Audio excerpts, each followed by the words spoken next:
Hola, buenos días a todos y bienvenidos y bienvenidas al webinar Segunda Oportunidad, Reinicia tu vida sin deudas. Mi nombre es Raquel Pedro, del Departamento de Servicio de Información de Asufin, y voy a ser la moderadora de este webinar. Antes de comenzar, para los que sois nuevos, si queréis realizar alguna pregunta, podéis hacerlo a través del menú Preguntas y Respuestas.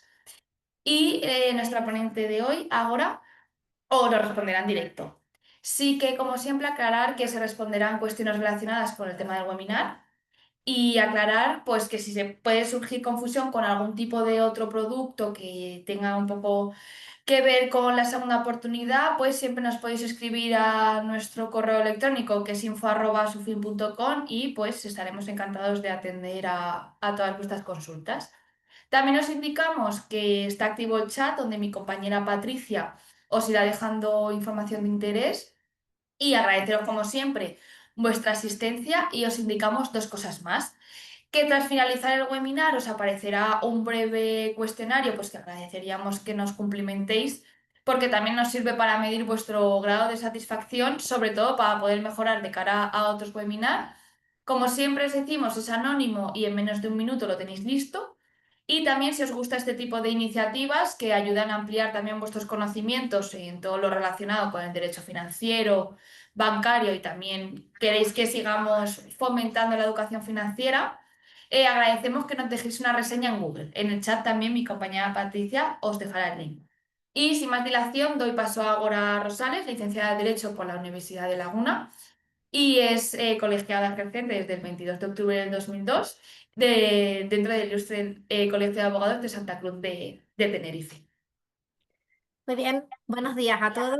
Muchas gracias en primer lugar a Sufin por esta iniciativa que creo que es bastante interesante. Espero que sea del agrado de todos, que puedan pues tener un poquito más de conocimiento sobre algo que está tan en boca de todos, que es la ley de segunda oportunidad. Entonces, bueno, voy a intentar dar un poco la visión general sobre esta ley de segunda oportunidad. Les ha dicho Raquel, se pueden realizar las preguntitas, ¿vale? Yo les voy a dejar esta presentación que vamos a ir viendo, se las vamos a pasar, con lo cual verán que a lo mejor hay algunas cuestiones que son complejas, pero simplemente para que tengan la información sobre cómo funciona esta ley de segunda oportunidad y que puedan acudir a esta presentación si tienen luego alguna duda o quieren profundizar en algo. Entonces, sin más, empezamos, que tenemos muchas cositas que tratar. Pasamos a la primera imagen. Y lo que vamos a ver en primer lugar, este es un poco lo que vamos a ver ahora en este ratito, es qué llamamos segunda oportunidad, las personas que pueden acudir a este mecanismo de segunda oportunidad, cuáles son los requisitos que se debe reunir por parte del deudor para acceder, las excepciones a la buena fe, cuáles son los créditos de los que nos podemos liberar, esa mochila que nos queremos quitar, aquellos créditos que no vamos a poder quitarnos, una breve referencia al crédito público, al crédito que tenemos con las administraciones públicas, las diferentes posibilidades que tenemos de liberación de nuestra deuda, y luego, bueno, si tenemos que liquidar nuestro patrimonio o no, también lo veremos, y cuáles son las consecuencias y qué conseguimos al final del procedimiento. Entonces, pasamos. Siguiente. Vale. ¿A qué llamamos segunda oportunidad? Bueno, esto se habla en términos coloquiales de la segunda oportunidad, pero bueno, es un instrumento jurídico que nos permite liberarnos de nuestras deudas.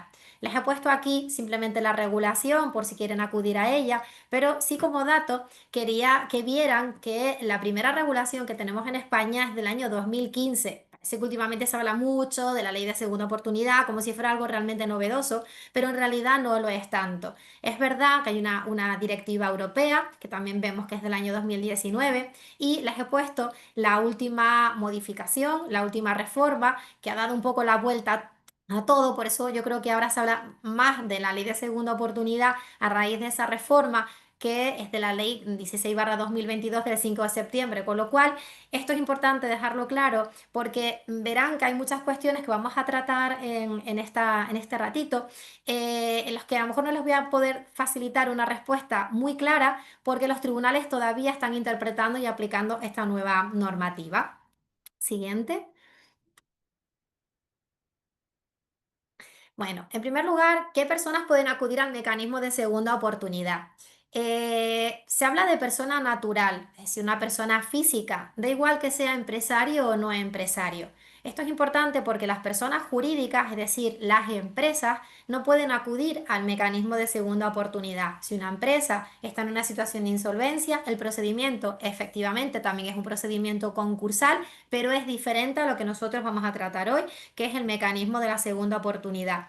Como dato, sí que les diré que pueden ser, como aparece aquí en esta presentación, pueden ser personas físicas que sean empresarios o no. Es decir, los autónomos también pueden acudir a un mecanismo de segunda oportunidad si esa deuda deriva tanto de su actividad como si es una deuda que se queda una vez que la actividad ha finalizado.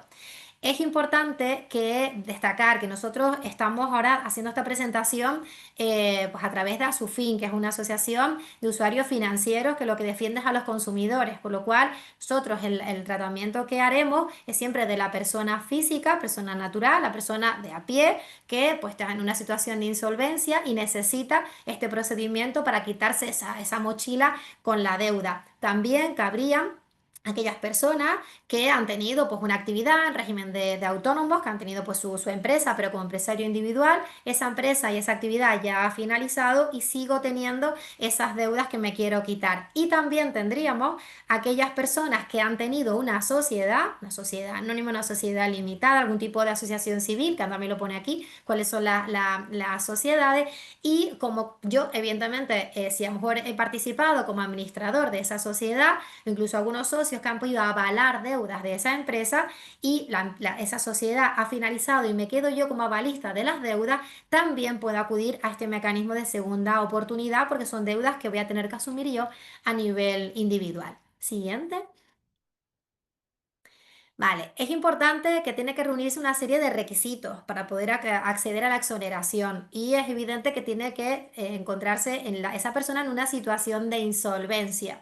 Esa insolvencia es importante porque parece que uno acude a este procedimiento de la segunda oportunidad cuando ya realmente ya no estoy pagando casi nada, no puedo hacer frente a las obligaciones desde hace tiempo y ya estoy en una situación de insolvencia actual o real, ¿no?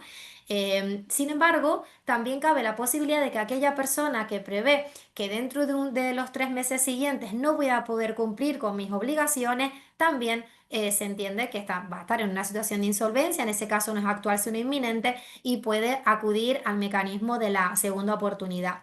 Les he puesto aquí algo que realmente va a ser la base de todo este procedimiento. ¿Cuál es? Es la buena fe del deudor. Y esto es importante porque con la normativa anterior, ya les he dicho que ha habido un cambio ahí importante estamos hablando del año 2022, en septiembre. Hasta ese momento tampoco se discutía mucho, o sea, era importante la buena fe del deudor, pero ahora se ha insistido todavía un poco más. Sobre todo porque hay algunos tribunales que empiezan a analizar cuál es la causa de la insolvencia, para analizar si realmente ha habido un endeudamiento que puede ser un poco culpable por parte del deudor. Entonces es importante, cuando se tramita este procedimiento, explicar muy bien cuál es la situación que me ha llevado a encontrarme en la situación de insolvencia. Por ejemplo, pues me he separado, antes éramos una unidad familiar y con el sueldo de las dos personas podíamos pagar y hacer frente relativamente bien a todas nuestras deudas, pero ahora resulta que me he separado, tenemos cada uno que pagar pues su hipoteca o pagar su alquiler y realmente las economías, pues bueno, la economía se ha mermado y eso me impide poder hacer frente a mi día a día y esas obligaciones. Puede ser que, oye, por circunstancias de la crisis financiera que hemos sufrido, por una cuestión de un despido laboral, pues tenga que estar tirando de microcréditos, de tarjetas y que eso me haya generado pues esa situación de insolvencia. Puede ser, también como otro ejemplo, que he tenido un negocio, ese negocio no me ha ido bien, he tirado de pólizas de crédito, luego me he quedado como avalista de esas cantidades y por tanto pues estoy en esa situación de insolvencia. Es importante esto, explicárselo a la persona que lo vaya a tramitar y sobre todo explicar muy bien que estamos ante el deudor de buena fe, porque se empieza a ver ya algunos juzgados que analizan si realmente se debe a personas pues que tienen algún problema, pues yo qué sé, pues de ludopatía, por ejemplo. Entonces hay que analizar muy bien la situación de insolvencia. Yo les digo que por experiencia personal, todos los años que llevo tramitando este tipo de procedimientos, lo normal es que sean personas que en el día a día van tirando de tarjeta y bueno, al final se va generando esa situación de insolvencia o alguna situación personal que, bueno, les ha mermado su capacidad económica. Vale, o sea que la buena fe realmente siempre se puede acreditar, pero es importante esto tenerlo en cuenta porque la buena fe sí puede hacer, si se entiende que el deudor ha sido irresponsable, que realmente podamos, se pueda tener alguna traba el procedimiento. Siguiente. Hay unas excepciones a la buena fe y esto es importante tenerlo en cuenta porque se presume que no hay buena fe en determinados casos que aparecen aquí. Lo voy a pasar por encima, pero para que sepan que en algún caso se presume que no hay buena fe y por tanto no se pueden acoger a este mecanismo de la segunda oportunidad. Si, por ejemplo, por sentencia firme, en los 10 años anteriores a que se solicita este procedimiento, que es un concurso, realmente es un concurso de acreedores, si ha habido una sentencia condenatoria por determinados delitos que son contra el patrimonio, el orden socioeconómico, falsedad documental, contra hacienda pública o seguridad social o contra los derechos de los trabajadores, si la pena máxima de ese delito, la prevista, aunque a mí me hayan caído un año, pero si la pena que prevé el delito es superior o igual a los 3 años, no cabe acudir a este procedimiento salvo que las indemnizaciones, que es la responsabilidad civil, se hubiera pagado, ¿vale? Es un caso poco puntual, pero puede ser que alguien se haya visto en esta situación y por tanto, pues no se puede acoger. Luego, si en los 10 años anteriores ha habido una sanción por resolución administrativa firme, y esto es importante porque tiene que ser una infracción tributaria muy grave de seguridad social o del orden social, o si en el mismo plazo se deriva responsabilidad a esa persona, salvo que se hubiera pagado las indemnizaciones correspondientes, tampoco cabría acudir a este procedimiento porque se entiende que no hay buena fe. Luego, si el concurso ha sido declarado culpable, salvo que sea por no haber solicitado esta declaración de concurso. Esto es importante porque, por lo que les decía antes, hay muchas personas que entran en este procedimiento porque vienen ya de una empresa, una SL, y en la que se tiene que determinar si en aquel procedimiento el concurso se declara culpable o fortuito, o sea, si hay responsabilidad, por ejemplo, del administrador de esa empresa. Entonces, si hay una declaración en aquel procedimiento de culpabilidad, no cabe acudir a este procedimiento de la ley de segunda oportunidad. Y es importante que lo tengan en cuenta porque hay mucha gente que trata de iniciar este procedimiento teniendo empresas vivas o siendo todavía administradores de una empresa con algún tipo de responsabilidad. Entonces, es importante que el procedimiento relativo a la empresa, si estaba en insolvencia, finalice, que no haya ningún riesgo de que se declare esa culpabilidad del administrador para que aquí se puedan liberar de todas las deudas. Entonces, no cabría o se entiende que no hay buena fe si se entiende que hay culpabilidad de la persona que solicita el concurso o si en otro procedimiento se le ha declarado culpable. Se refiere a ese supuesto nada más.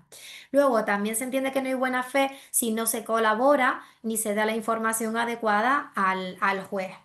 Y tampoco habría cuando la información que se facilita es falsa o engañosa. Y aquí hago un paréntesis, porque claro, muchos pensarán, claro, es que yo ya dejo de recibir las cartas, me llegan las cartas y directamente las tiro a la basura, porque hay muchos acreedores que empiezan a mandar cartas, correos electrónicos, reclamando cosas. ¿Cómo sé que la información que yo voy a facilitar es la información que es correcta? Bueno, en ese caso, es raro que el juzgado entienda que hay una información falsa o engañosa cuando yo estoy aportando lo que considero que es la información que tengo en ese momento y la que puedo facilitar. O sea, que no se preocupen en lo que les quiero decir si hay alguna cantidad, algún acreedor que no se comunica o si hay algún importe que no es del todo exacto. Lo que sí es importante es que cuando se vaya a tramitar este procedimiento de segunda oportunidad, todas las cantidades que se deben pues hay que facilitarlas al abogado que vaya a tramitar el procedimiento. Es muy importante que se sepa quiénes son los acreedores, a quién le debo dinero, cuánto dinero le debo y cuál es el importe, o sea, lo que es el importe y actualizado y si hay algún procedimiento judicial que está ya en tramitación. ¿Vale? Siguiente. Vale. ¿Qué me puedo quitar? Dentro de mi mochila con esas deudas, ¿cuáles son los créditos de los que me puedo liberar? En principio, el principio general es que todas las deudas se pueden liberar, ¿vale? Pero con algunas excepciones que veremos ahora porque hay determinados importes, aunque a pesar de que tramite este procedimiento, van a seguir estando ahí y no me voy a poder liberar de ellos, que es lo que vamos a ver ahora. Siguiente.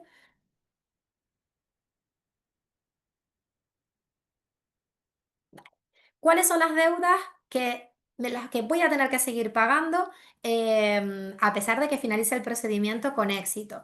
Las deudas por responsabilidad civil extracontractual, se lo estoy leyendo literal, ahora les digo lo que es por muerte, daños personales, las indemnizaciones derivadas de accidentes de trabajo, enfermedad profesional, con independencia de cuál sea la fecha en las que se declare. Por ejemplo, pues dirán, ay, es que es un caso un poco de laboratorio. No tanto. Imagínense que tengo un accidente de tráfico, por ejemplo, ¿vale? Que da una cantidad que tengo que pagar derivado de ese accidente. Pues esa cantidad no se podría quedar liberada dentro de este procedimiento. Sería el apartado 2 que son deudas por responsabilidad civil derivada de delito, si se ha cometido algún tipo de delito. Luego, el caso anterior, pues no sé si que viene establecido así, si se ha producido pues algún tipo de accidente de trabajo, eso es en el ámbito laboral, esas cantidades también se tienen que pagar con independencia de este procedimiento. Las deudas por alimentos, que mucha gente que consulta, ay, es que me están reclamando en un procedimiento, pues no sé cuánto dinero, porque los alimentos para mis hijos, esas cantidades, las deudas por alimentos, no quedan liberadas, se tienen que pagar. ¿Vale? Si se dan cuenta, en estos tres apartados lo que se trata es de proteger a determinadas, colectivos, personas un poco más vulnerables. En este caso, pues si son deudas por alimentos, pues a los hijos, si es la responsabilidad civil derivada de delito, a las víctimas de ese delito. En el apartado primero se refiere a los trabajadores, ¿vale?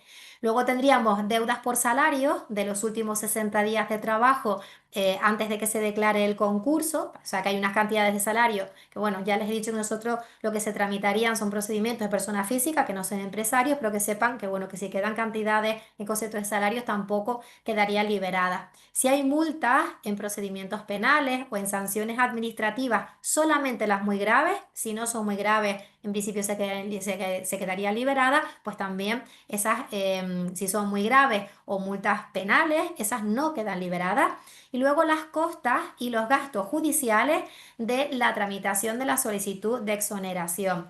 Esto es importante porque a pesar de que se habla de la ley de segunda oportunidad, en términos así coloquiales, genéricos, en realidad es un procedimiento concursal. Se tramita un concurso de acreedores de persona física, entonces es necesario intervenir con la asistencia y representación de abogado y procurador, pues esos honorarios sí se tienen que abonar y no quedan liberados por la tramitación del procedimiento.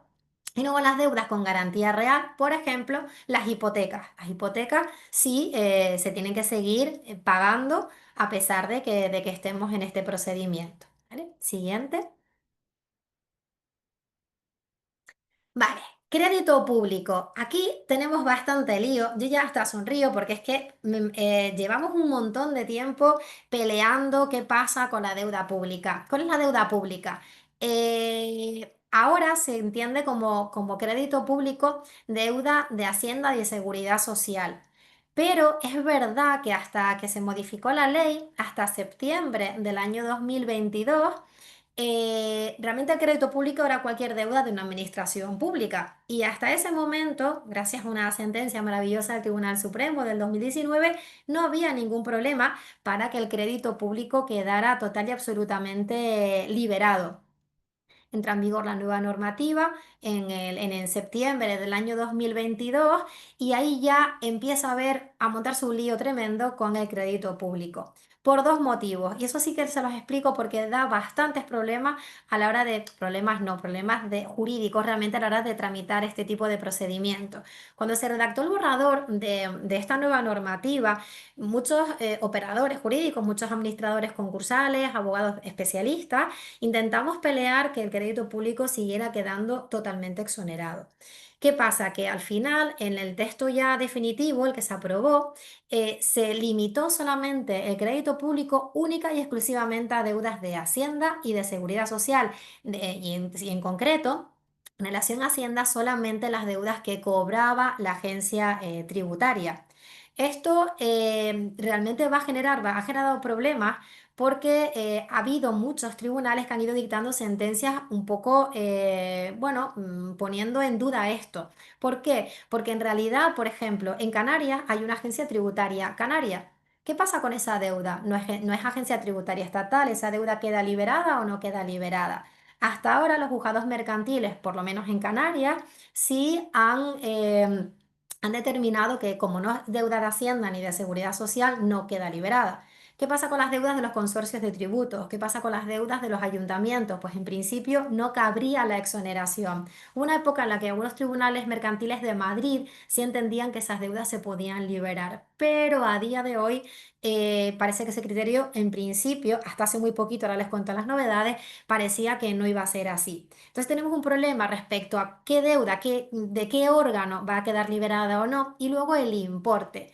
Porque lo que se ha establecido es un límite de hasta 10.000 euros, como máximo 10.000, de liberación de la deuda pública. Los primeros 5.000 euros sí quedan liberados y a partir de ahí solamente el 50% hasta un máximo de 10.000 euros.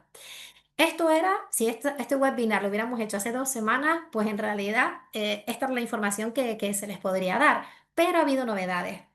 Una novedad es que el Tribunal de Justicia de la Unión Europea ha dictado una resolución, un auto, de 28 de abril del 2025. Se la podemos pasar si quieren, porque ya está publicado ya, y pone un poquito ya patas arriba lo que ya sabíamos, si me permite un poco el término coloquial. ¿Por qué? Porque en esta sentencia viene a decir, este auto, perdón, el tribunal que aprecia, bueno, nos deja entender que si realmente el Tribunal Nacional, el Estado español, ha justificado muy bien esa diferencia, por qué ese límite cuantitativo de hasta 10.000 euros y por qué solamente deudas de Hacienda y Seguridad Social y no otras. ¿Por qué razón? Bueno, hago un paréntesis, hay algunos tribunales forales que sí que también quedarían esas deudas liberadas.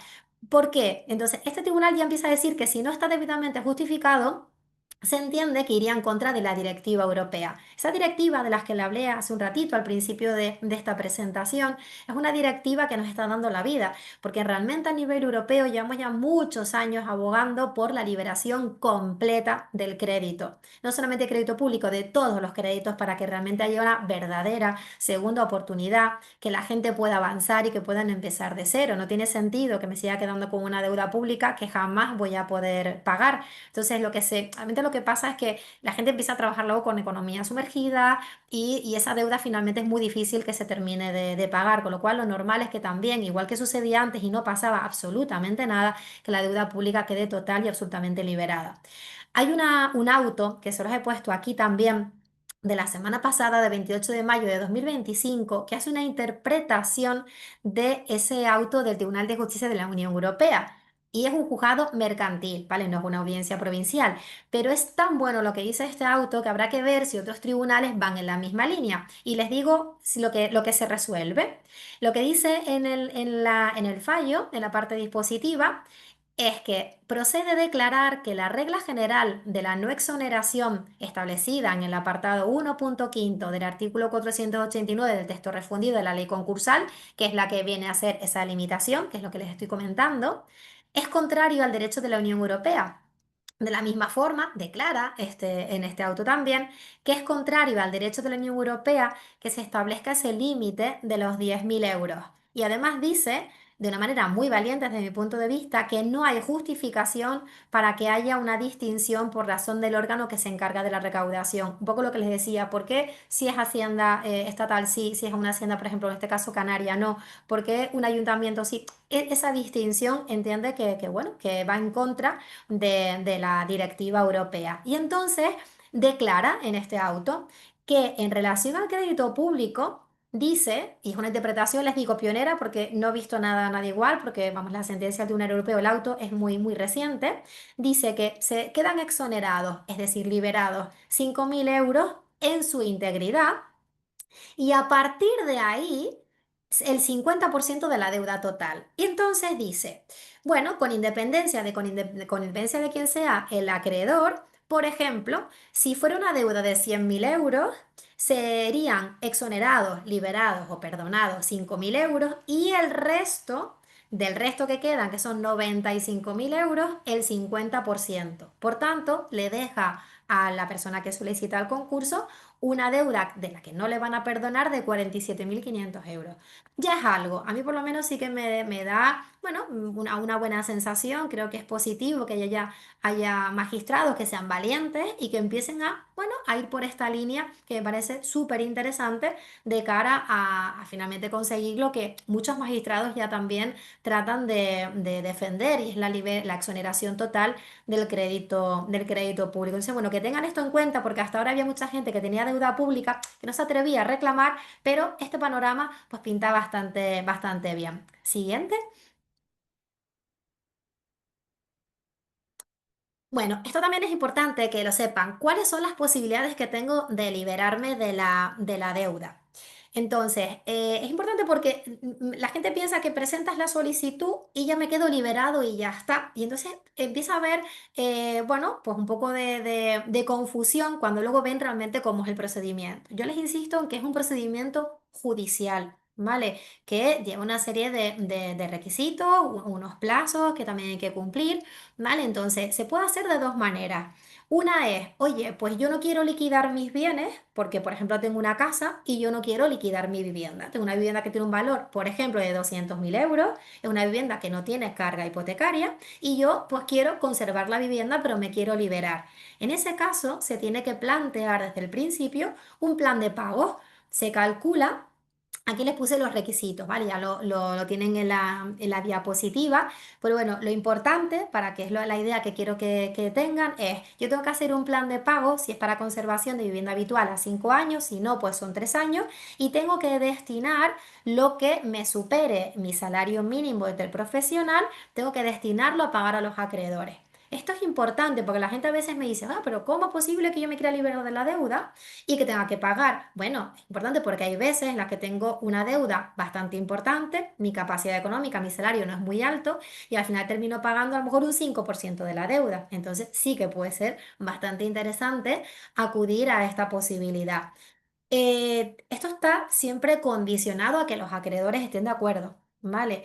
Es verdad que, bueno, a nivel práctico, muchos acreedores tampoco intervienen mucho en los concursos de persona física y es raro que se oponga, pero en realidad es necesario darle traslado de esa solicitud, de ese planteamiento, de ese plan de pagos a los acreedores. O sea que, ojo, ustedes miran, bueno, ¿por qué me cuentas todo esto? Es importante porque si se plantea un plan de pagos teniendo a lo mejor una vivienda que no tiene hipoteca, los acreedores no están obligados a aceptarlo. Entonces, si los acreedores se oponen, aquí ya les dije que tiene que haber un acuerdo del más del 80% de la deuda exonerable, puede ser que les obliguen a liquidar, ¿vale? Entonces, es importante analizar cada caso en concreto para que el procedimiento se pueda tramitar con toda la seguridad posible y asumiendo el menor de los riesgos posibles, ¿vale? Y luego la otra posibilidad es, pues mira, lo único que tengo pues son, que sea un coche, tengo algo realmente que no tiene mucho valor o tengo bienes y quiero que se liquiden, entonces se liquida la masa activa, ¿vale? Entonces, en ese caso, lo que se hace es plantear, se nombraría un administrador concursal para que realice la venta de los inmuebles, se paga con lo que queda a los acreedores, cobran lo que pueden y del resto me voy a liberar. Estas modalidades les puse que se pueden intercambiar. Yo puedo pedir primero la liquidación y luego pasar a plan de pagos o empezar con un plan de pagos y luego pasar a la liquidación porque realmente el plan de pagos no sale adelante. ¿Vale? Lo normal, también les digo, es que casi todo, la mayor parte de los concursos que se presenta es de personas que ya no tienen nada realmente a su nombre o tienen un vehículo, tienen realmente muy pocos bienes que se puedan liquidar.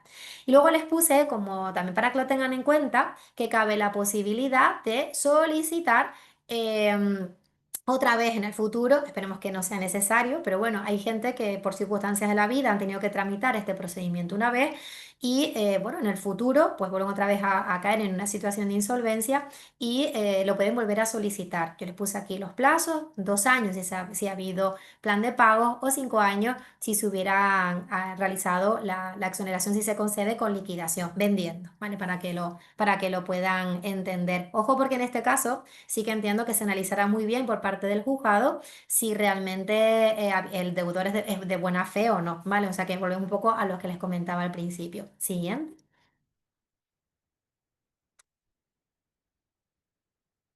Vale, ¿cabe la posibilidad de liberarme de la deuda sin liquidar previamente el patrimonio? Sí, es un poco lo que les comentaba, ¿vale? En relación a la vivienda habitual. Entonces, la vivienda habitual es aquella en la que se ha residido durante más de 3 años y, bueno, es importante que sepan que las viviendas, porque esto es algo que siempre preocupa mucho, se pueden conservar. Sí, ya les adelanté en la diapositiva anterior que se puede, pero siempre con un plan de pagos. Me parece un poco arriesgado presentar un concurso de persona física, esta ley de segunda oportunidad, con una vivienda y que esa vivienda realmente tenga un valor importante y no hay un plan de pago, porque es que los acreedores van a pedir su liquidación. Entonces es posible, pero habría que plantear un plan de pago, salvo, y les voy a poner una excepción, que sea una vivienda que esté hipotecada.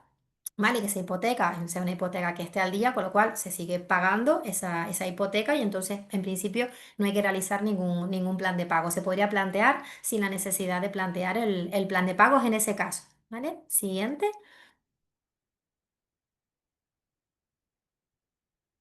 Vale, ¿cuáles son los efectos? ¿Qué consigo si yo tramito todo este procedimiento judicial? Bueno, pues lo más importante es lo que finalmente, lo que se solicita, lo que se persigue es la extinción de las deudas, porque todas las deudas que ya les he dicho que son las deudas exonerables, pues realmente me pueda liberar de ellas. Es importante que sepan que, ojo, imagínense, les puse aquí el supuesto, si estás casado y el concurso, casado en gananciales y el concurso lo ve, lo tramita, lo solicita uno solo de los esposos, ese se queda liberado, pero el otro no se queda liberado. Tampoco los fiadores y los avalistas. Se los digo porque es verdad que hay ocasiones en las que uno de los dos pides el concurso, ¿vale? Presenta la solicitud de la exoneración y bueno, el otro no lo solicita, ¿vale? Lo normal es que si están casados en gananciales se traiga el procedimiento al otro, pero me he visto yo ocasiones en las que no es así y bueno, uno de los dos queda liberado, pero si son deudas de las que responden los dos, el hecho de que a uno le den la exoneración no es al otro. Otro supuesto que también con los que me he encontrado es, hay un matrimonio que presenta este procedimiento. Y hay una vivienda o unas deudas a las que ellos pueden quedar liberados, pero a lo mejor firmaron sus padres como fiadores o como avalistas, entonces ellos no van a quedar liberados. Importante porque esa liberación de deudas es personal, ¿vale? Y es importante también que sepan que va a haber, porque claro, muchas veces finaliza el procedimiento, uno ya tiene su resolución judicial y dice, bueno, pues yo ya tengo este procedimiento, ya tengo mi auto de exoneración de mi deuda, tengo mi mochila eliminada, pero me siguen llegando un montón de cosas. Entonces, bueno, puede ser que haya procedimientos judiciales, porque durante ese tiempo los acreedores hayan reclamado algo que incluso a lo mejor ni siquiera me ha llegado mientras tramito el concurso. Entonces, ahí sí es importante que igual, lo que les quiero explicar es que hay que hacer a veces trámites una vez que finaliza el procedimiento concursal para llevar ese auto de exoneración de la deuda a los diferentes procedimientos judiciales para evitar los embargos y que se archiven. Normalmente lo que se consigue es el archivo de todos los procedimientos judiciales que puedan estar abiertos, se cierran, evidentemente se levantan todos los embargos y también se les elimina de los archivos, de los ficheros de morosos, ¿vale? Yo voy a hacer una mención aquí porque es verdad que en alguna ocasión, por eso les decía al principio que es importante saber si me siguen llegando cosas de los acreedores, reclamaciones de deuda, que toda esa información se les pasa al abogado. ¿Por qué? Porque ustedes imagínense que a lo mejor mi acreedor es BBVA, pero resulta que, y yo pongo BBVA en el procedimiento con una deuda de 5.000 euros. Al final me van a liberar de la deuda completa de BBVA 5.000 euros. ¿Qué sucede? Que en muchas ocasiones, cuando son créditos que están impagados, esas deudas se venden a fondos de inversión a empresas de recobro. Entonces, puede ser que finalice el procedimiento y que me venga a reclamar otra empresa diferente, Inves Capital, o sea, una empresa distinta que me haga la reclamación. Entonces, bueno, hay gente que se asusta diciendo, ay Dios, es que yo esa deuda no la puse en el concurso.